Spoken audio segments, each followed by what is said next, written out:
Olá! Hoje a gente vai mergulhar em um capítulo simplesmente fascinante da Bíblia, Mateus capítulo 8. Mas olha, isso aqui não é só uma leitura não. A gente vai tentar desvendar como essa série de eventos, um mais extraordinário que o outro, foi toda construída para nos fazer questionar, para questionar tudo o que a gente acha que sabe sobre poder, sobre fé, e o que no fundo significa ter autoridade de verdade. E tudo começa basicamente com essa pergunta que vai guiar a nossa análise: o que é que define a verdadeira autoridade? Porque este capítulo nos joga no meio de acontecimentos incríveis, mas por trás de cada milagre, de cada cura, tem uma demonstração de poder que desafia as nossas ideias sobre o que realmente significa estar no controle. Certo, então vamos lá. A narrativa começa estabelecendo a autoridade de Jesus no nível mais pessoal e imediato que existe: o corpo humano. A primeira parte aqui lida com o poder dele sobre as doenças. A história já começa com uma sequência bem rápida, quase cinematográfica, de 3 curas. Primeiro, um leproso, depois o servo de um oficial romano e em seguida a sogra de Pedro. São encontros super breves, mas cada um mostra um ângulo diferente dessa autoridade em ação. O que é mais fascinante na abordagem do leproso é que ele não exige nada. Ele faz uma declaração de fé que é absoluta. Ele diz: Senhor, eu sei que o Senhor pode me curar, se quiser. Ele não está só reconhecendo a capacidade de Jesus, mas a autoridade total dele para decidir. A cura, então, vira uma resposta direta a esse reconhecimento de poder. E aí a cena muda, assim, drasticamente. Quem se aproxima de Jesus agora é um centurião romano, um símbolo do poder de ocupação. A tensão no ar devia ser palpável. Socialmente, politicamente, eles eram de lados opostos. Mas o desespero por uma cura, isso derruba qualquer barreira. E aqui está o ponto central.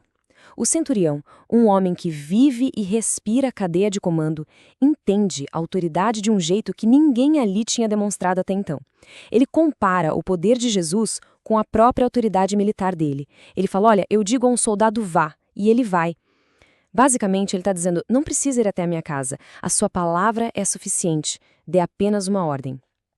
Ele enxerga a autoridade de Jesus não como, mágica, mas como um poder real, inerente, que funciona à distância, só pela palavra.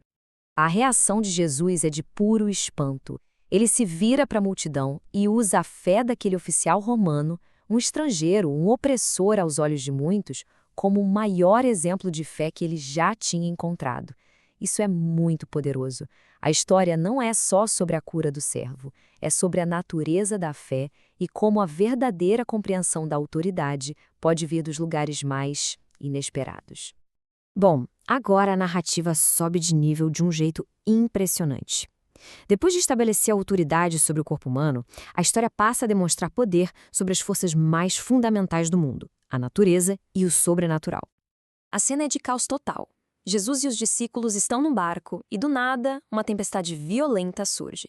O texto faz questão de enfatizar a intensidade, com as ondas cobrindo o barco. Para esses caras, que eram pescadores experientes, isso não era uma tempestade qualquer. Era uma situação de vida ou morte. E no meio disso tudo, Jesus está dormindo.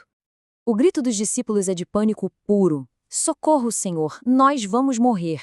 O contraste com o centurião é gritante. O centurião, de longe, tinha fé que uma única palavra resolveria. Já os discípulos, com Jesus literalmente ali do lado deles, estão convencidos de que vão morrer. A fé deles ainda era pequena, muito baseada no que eles podiam ver e sentir. E então vem a demonstração de poder. Jesus não faz uma oração, não faz um ritual. Ele se levanta e falou duro com o vento e com as ondas. Ele se dirige à natureza como se ela fosse um subordinado, do mesmo jeito que o centurião falava com os soldados dele. E a resposta é imediata. Uma calma completa. Não uma calmaria que vai chegando aos poucos, mas uma quietude instantânea. E a pergunta dos discípulos é o ponto de virada do capítulo. Eles ficam maravilhados, mas também apavorados. Eles achavam que estavam seguindo um curandeiro, um mestre, mas agora eles percebem que estão diante de um poder de outra ordem. Essa autoridade não se limita à doença, ela comanda a própria criação. A pergunta deles muda tudo. E como se fosse para responder à pergunta deles, a narrativa escala ainda mais. Do controle sobre o mundo natural, a gente passa para um confronto direto com o reino sobrenatural. A demonstração de autoridade está prestes a atingir seu ápice.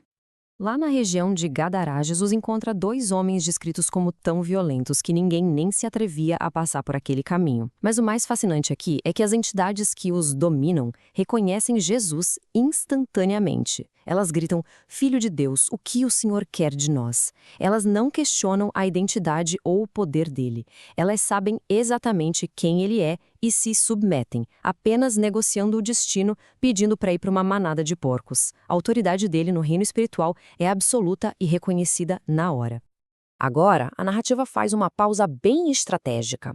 Depois dessa exibição de poder impressionante sobre o corpo, a natureza e os espíritos, a questão muda. Não é mais sobre o que Jesus pode fazer, mas sobre o que ele exige de quem quer segui-lo. Qual é o custo de se alinhar a esse tipo de autoridade? 2 pessoas se apresentam. A primeira, um mestre da lei, faz uma promessa grandiosa, total. Estou pronto a seguir o Senhor para qualquer lugar. A segunda pessoa, que já era um seguidor, faz um pedido que parece super razoável. Deixa eu primeiro ir sepultar meu pai, que era uma das obrigações familiares mais sagradas daquela cultura. As respostas de Jesus são chocantes, muito diretas. Para o primeiro, ele avisa: me seguir significa uma vida de instabilidade, de insegurança, sem um lugar para chamar de lar. Para o segundo, a resposta é ainda mais radical: venha comigo e deixe que os mortos sepultem os seus mortos.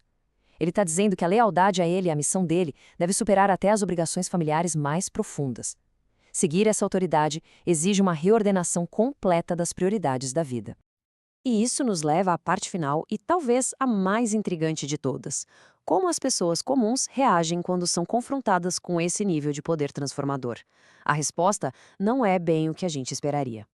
Vamos só recapitular o resultado do evento lá em Gadará. 2 homens perigosos, marginalizados, atormentados foram completamente curados. Eles foram libertados, restaurados. Objetivamente, isso é algo maravilhoso para a comunidade. A ameaça foi embora, 2 vidas foram salvas. Mas a reação da cidade é um choque. Eles não comemoram, não agradecem. Pelo contrário, eles pediram com insistência que ele fosse embora.